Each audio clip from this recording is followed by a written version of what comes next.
ఒక మ్యూజిక్ డైరెక్టర్గా మీరు ఒక అసిస్టెంట్ చేశారు మణిశర్మ గారి దగ్గర.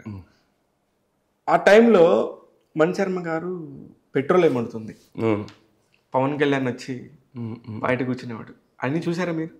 ఆయన వైభోగం అంతా చూసారా మణిశర్మ? చాలా సినిమా అంటే బాబాయ్ ఆయన క్లోజ్ ఫ్రెండ్ అవడం వల్ల పని ఉన్నా లేకపోయినా రెగ్యులర్ మాతి స్టూడియోలో రవి గారు అని కింద ఆయన మేనోల్డ్, ఆయన మేము కూర్చొని అలా అక్కడే మాక్సిమం టైం అక్కడే స్పెండ్ చేశాను నేను హైదరాబాద్లో.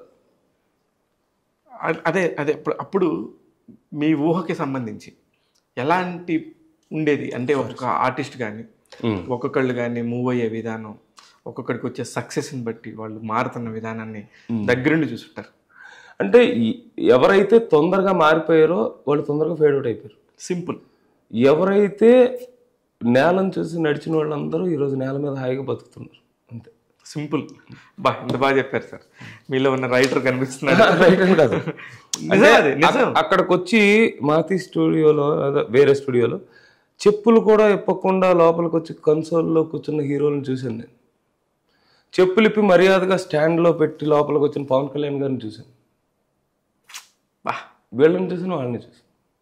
వాళ్ళు అక్కడే ఉన్నారు, పవన్ కళ్యాణ్ ఎక్కడే ఉన్నారు. అంతే సింపుల్. అంతే. 1-2 హిట్లు రాగానే అసలు మనమే సో ఏది ఎవరికి శాశ్వతం కాదండి, అందరితో బాగుండాలి. అంతే సింపుల్. మీ మంచి టైంలో మీరు అందరితో అయితే బాగుంటారో, మీ బ్యాడ్ టైంలో వాళ్ళందరూ మీతో ఉంటారు. సింపుల్. అంతే. Super super. తనకి రాజకీయం ఆడకూడదు, రాజకీయంగా పవన్ కళ్యాణ్ ఈరోజు సాధించిన విజయం సినిమా ఇండస్ట్రీ మొత్తానికి మాట్లాడకూడదు కాదు, జై జనసేన అంతే. మాట్లాడకపోవడం ఏముందండి, పవన్ కళ్యాణ్ గారు అంటే నాకు ఇష్టం. ఎప్పుడు గోడ మీద పిల్లలాగా ఉండకూడదు, నువ్వు అటన్నా ఉండు ఇటన్నా ఉండు, నాకు పవన్ కళ్యాణ్ ఇష్టం అంతే. అంతే. అది మాట్లాడకూడదు ఏముంది. నేను చెప్తున్నా, మీరు ఛానల్లో మాట్లాడుకున్నా నాకు పవన్ కళ్యాణ్ ఇష్టం. ఆయన రాజకీయాల్లోకి వెళ్ళినా ఆయనతోనే ఉంటాం, సినిమాల్లో చేసినా ఆయనతోనే ఉంటాం. బాలకృష్ణ గారు అంటే ఇష్టమే. మళ్ళీ ఆయన హిందూపురంలో పోటీ చేశాడు కదా, మనకెందుకు అనుకోం కదా, ఆయన ఇష్టం అంతే. ఇప్పుడు మనిషికి ఇప్పుడు రజనీకాంత్ గారు అందరికీ ఇష్టం. ఆయన ఎందుకు మన ఊర మన భాష మనకేమైనా సంబంధం ఉందా, రిలేషన్? నాకు చాలా ఇష్టం ఆయన. అదే చెప్తున్నా అట్లాగా అలా. ఎందుకంటే డెఫినెట్గా ఇది సినిమా వాళ్ళు అందరూ ప్రేయర్స్ చేశారు, ఆ ప్రేయర్స్ అన్ని నిజమయ్యాయి. నాకు మ్యూజిక్ డైరెక్టర్స్లో మీరు మ్యూజిక్ డైరెక్టర్గా కూడా ఉన్నారు కాబట్టి నేను రైటర్గా తక్కువ మాట్లాడటానికి రీజను, నాకు శ్రీవసంత్ అంటే మ్యూజిక్ డైరెక్టర్, కానీ ఇక్కడ మాటలు వసంత్, పాటలు శ్రీవసంత్ అని రాసుకున్నారు. అది ఎందుకు వచ్చిందంటే యాక్చువల్లీ నేను వసంత్ అనే చెప్పాను వాళ్ళకి. చెప్పి తర్వాత ఏమొచ్చిందంటే చిన్న టెక్నికల్ ప్రాబ్లము, నాది ఐపీఆర్ఎస్లో మెంబర్షిప్ ఉంది. ఓకే. ఐపీఆర్ఎస్లో నా పేరు శ్రీ వసంత్ అని, డీజే వసంత్ అని ఉంటుంది. వసంత్ అంటే దాంట్లో పాటను యాక్సెప్ట్ చేయదు లోడ్ చేయడానికి. అందుకు ఆ కోడైటర్ ఏం చేసింటే ఐపీఆర్ఎస్ ఉంది కదా, మీకు మెంబర్షిప్ డబ్బులు వస్తాయి, అందుకు నేనే శ్రీ వసంత్ అని అది వేసాను, ఇది వసంత్ అని వదిలేసాను అని చెప్పాడు. అంతే. సూపర్. అదే రెండింటికి న్యాయం జరిగింది. అవును. అంటే నేనేమనుకున్నానంటే, నేను సినిమా అంతా అయిపోయి మళ్ళీ మీతో మాడిందాక వసంత్ పాటలు రాశాడు, మళ్ళీ మాటలు ఎవరు రాశారు, ఇవన్నీ కన్ఫ్యూజన్లో ఉన్నాను. బాగుంది, మొత్తానికి ఇది ఒక కన్ఫ్యూజన్ క్లియర్ చేశారు నాకు.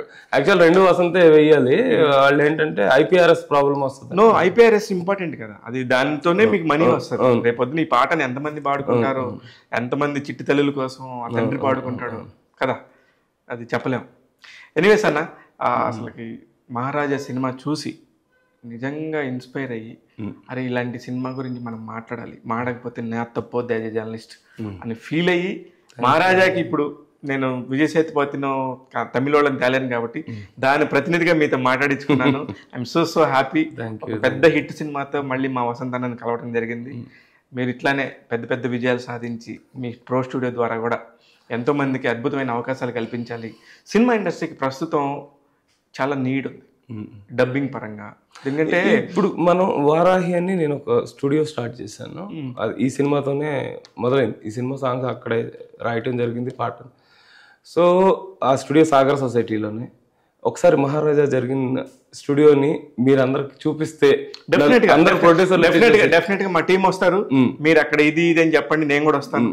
నేను కూడా అంటే చాలా హైలీ ఎక్విప్డ్ గా చేసాం డబ్బింగ్ పరంగా. ఇంకా మందే నెంబర్ 1 అని మనం చెప్పుకోకూడదు, అతిశయక్తి అవుద్ది, కానీ చాలా బాగుంది, చేద్దాం. చాలా బాగా వస్తాను నేను. అంటే 65 ఇంచెస్ స్క్రీన్స్ కానీ, ప్రో టూల్స్, ఆవిడ్, మ్యాట్రిక్స్ అని ఒక సౌండ్ కార్డు, ఆ సౌండ్ కార్డ్ చాలా కాస్ట్లీ, అది ఎవరి దగ్గర లేదు, అది మనం పెట్టాం. అంటే స్పెషల్గా వాయిస్ని బాగా ఇది చేసుకుంటాం, పర్ఫెక్ట్ చేస్తుంది. ఆ సౌండ్ కార్డ్స్ అంతా పెట్టి, స్పీకర్స్ కూడా జనలాక్, నైమన్ అని ఏవైతే టాప్ కంపెనీస్ 2 ఉన్నాయో 2 సూట్స్లో 2 పెట్టాం. అదే డబ్బింగ్ సంబంధించి ప్రొఫెషనల్ స్టూడియో అంటే ఇక నుంచి వారాహి అనేది గట్టిగా చెప్తున్నారు. డెఫినెట్ గా 100% అది అదైతే అష్యూరెన్స్ అయితే బల్లగొద్దను, మైక్ పాడవద్దు కానీ చెప్తున్నారు. ఓకే డన్, రైట్, కలుద్దాం.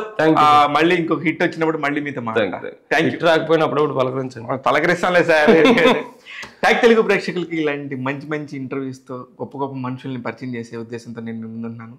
ఇలాంటి మంచి మంచి సినిమాలు వచ్చినప్పుడు మన అందరినీ గౌరవిద్దాం, వాళ్ళందరితో మంచిగా మాట్లాడితే పోయేదేం లేదు.